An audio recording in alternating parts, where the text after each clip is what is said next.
Fala pessoal, seja bem-vindo à nossa 17ª aula do nosso curso de Ciência de Dados com Python para apostadores esportivos. Na aula de hoje, a gente vai ver alguns exemplos práticos da aplicação das tabelas dinâmicas utilizando uma planilha do Futebol Data, mais especificamente a planilha do Campeonato Brasileiro, que tem dados desde a temporada 2012. Se você perdeu a nossa última aula, onde eu expliquei como é que a gente faz o uso dessas tabelas dinâmicas, eu vou deixar um card aparecendo agora para vocês.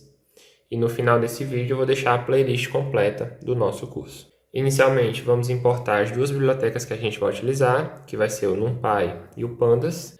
Vamos importar a nossa planilha lá do Futebol Data, né? A mesma planilha que a gente utilizou na aula passada. Aqui a gente está pegando o Campeonato Brasileiro. Vou selecionar apenas essas colunas: temporada, mandante e visitante, gols do mandante, gols do visitante, o resultado da partida e as odds do match odds. Vou renomear as colunas que a gente está utilizando, né? Temporada, home away, goals home, goals away, result, odd H, D, A. E aqui eu vou utilizar um artifício que a gente utiliza muito nos vídeos do meu canal, que basicamente é criar a coluna de profit. Isso a gente simulando um back mandante. Então, se a quantidade de gols do mandante for maior do que a do visitante, então vou colocar na coluna profit a odd do mandante menos 1. Se a quantidade de gols do mandante for menor ou igual à quantidade de gols do visitante, então vou colocar na coluna profit o valor menos 1. Se a gente apresentar esse data frame, vocês vão ver que ele tem aqui, ó, bem bonitinha a temporada, os times, e a última coluna é a coluna profit. Vocês podem ver que sempre que o mandante não ganhou, ele colocou menos 1, e quando o mandante ganhou, ele colocou a odd menos 1. Então, qual vai ser a nossa primeira análise que a gente vai fazer? Inicialmente, eu quero saber qual é a quantidade de gols que cada um desses times que jogaram o Campeonato Brasileiro desde 2012 até a temporada de 2022 marcaram em cada temporada. Então, o que é que eu vou fazer? Vou utilizar o comando pd, estou chamando pandas, e estou chamando a tabela dinâmica utilizando o comando pivottable. Aqui eu vou colocar qual é o data frame que ele vai procurar, que ele vai ler, qual é o valor que a gente vai querer fazer a operação matemática, qual vai ser o nosso index, né? Eu estou colocando os nomes dos times, qual é o index, né? Vai ser a coluna home, onde a gente vai pegar os times jogando em casa. As colunas serão as temporadas e a função que a gente vai utilizar para realizar para aplicar a nossa tabela dinâmica vai ser o sum. Então ele vai somar tudo isso para a gente. Então o que ele apresentou aqui nessa tabela? Então a gente tem a temporada 2012, 2013 até 2022 e aqui a gente tem o nome de todos os times que em alguma dessas temporadas jogou o Campeonato Brasileiro. Então, por exemplo, vamos pegar um time que nunca caiu para a segunda divisão, né? Vamos pegar o São Paulo. Então, vocês podem ver que o São Paulo tem aqui. Em cada uma dessas temporadas, você tem a soma de gols marcados. Então, na temporada de 2012, ele marcou 37, 23 e assim sucessivamente. Lembrando, isso é a quantidade de gols marcados em casa, né? O time jogando em casa. Se você quiser o time jogando fora, você coloca aqui goals away e aqui o index como sendo o away. Se quiser os gols total, você cria uma coluna chamada total goals e aí faz a mesma coisa. Tendo como base essa nossa planilha anterior, a gente pode fazer a mesma coisa, só que agora eu não quero mais a soma de gols que cada time marcou em cada temporada.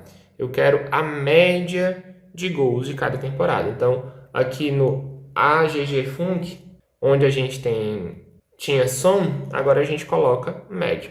E aqui vou arredondar com 2 casas decimais toda a tabela dinâmica para que ele mostre para a gente as médias com 2 casas decimais. Então, por exemplo, vamos pegar um time que está voltando agora para a primeira divisão, o Cruzeiro. Cruzeiro, nas últimas 3 temporadas, ele esteve na Série B.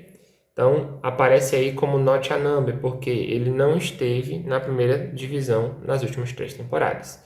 Então, temos aí a média de gols do Cruzeiro jogando em casa nas últimas temporadas, né, nas ao longo dessas temporadas no Campeonato Brasileiro. Então, é uma forma de você agrupar esses dados.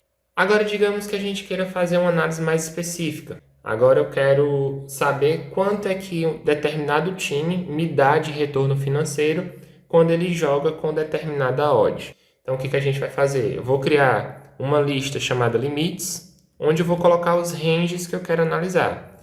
Vou colocar de 1 até 2, 2 até 3, 3 até 4, 4 até 5 e 5 em diante, né, até infinito.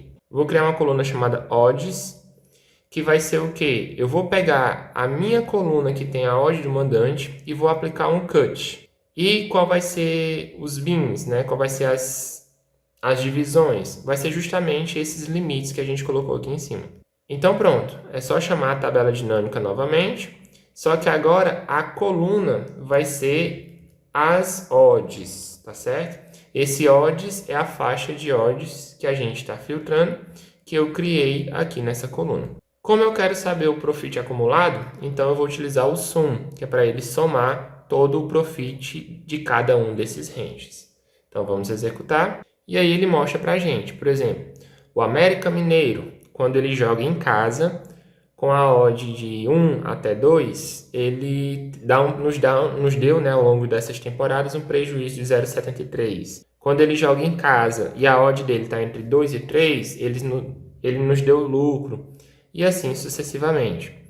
Se a gente for procurar o time que é mais lucrativo em uma determinada faixa de odds, a gente tem o Corinthians, que ele na faixa de odds de 1 até 2, jogando em casa, ele é aquele que tem o maior profit, um profit de 16,37 unidades.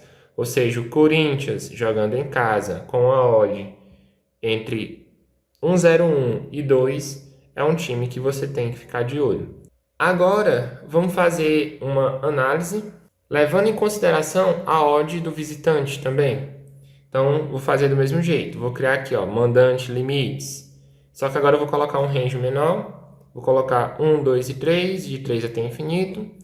E o visitante vou colocar a partir de 2, 3, 4 até infinito. Vou criar novamente as mesmas colunas. Odds H é o range, né? A separação dos ranges das odds do mandante. Odds away é a separação do range das odds do visitante. Vou chamar a tabela dinâmica, só que agora eu quero analisar com dois filtros, né? O range de odds do mandante e o range de odds do visitante. E mais uma vez eu vou setar aqui a soma do profit. Então vamos executar e vamos apresentar a nossa tabela dinâmica. E aqui a gente tem mais uma análise, né? Vamos pegar mais uma vez o América Mineiro. Então, lembrando que o América Mineiro ele jogou pouquíssimas vezes no Campeonato Brasileiro da Série A. Você pode ver que ele jogou a temporada 16, a temporada 18, a temporada 21 e a temporada 22. Então, por isso que o profit dele, tanto positivamente quanto negativamente, é pequeno. Mas vamos lá. Então, no Campeonato Brasileiro, não teve nenhum jogo que o mandante tivesse a odd abaixo de 2 e o visitante tivesse uma odd entre 2 e 3. Se a gente olhar aqui, por exemplo, o América Mineiro jogando com uma odd entre 1 e 2.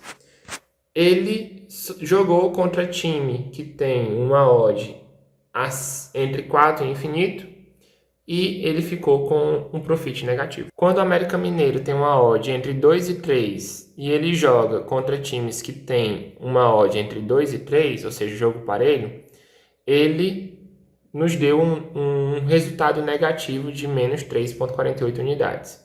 Quando o América tem odd entre 2 e 3 e joga contra times que tem odd entre 3 e 4, ele nos deu um lucro de 8,4. E assim a gente vai fazendo análise.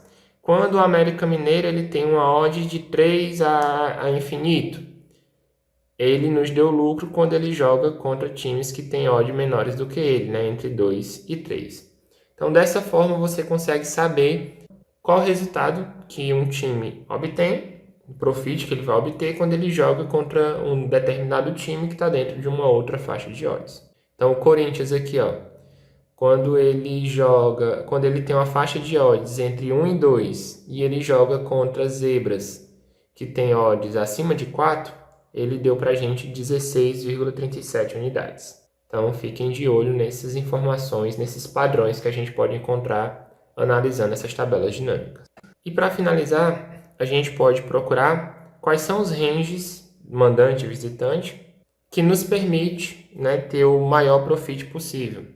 Então, vou pegar aqueles mesmos limites que eu criei lá em cima, né, a função odds h, odds com esse s, ele é o cut, né, eu estou cortando, é o cut da odd do mandante com esses limites aqui que a gente fez. Claro que a gente pode ampliar isso aí, pode testar outros limites. E aí eu estou fazendo o seguinte, né, eu estou agrupando, analisando esses ranges aqui, pegando o profit de cada range e fazendo a soma acumulada. E aí eu vou criar uma variável chamada range de odds, que eu vou pegar essa variável soma profit e vou usar o método idxmax, que aí ele vai pegar dentro dessa subdivisão que a gente fez, quais são os ranges que me dá um maior valor de profit. Então ele disse aí, ó, primeiro intervalo entre 2 e 3 de odds do mandante e o segundo intervalo entre 3 e 4 de odds do visitante.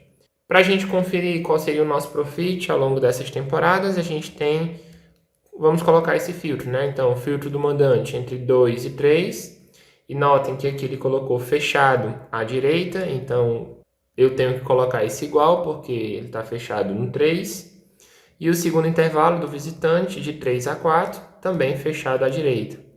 Então, aplicando esse filtro e aplicando o nosso código do gráfico, a gente teria esse resultado. 33,77 stakes em 992 jogos.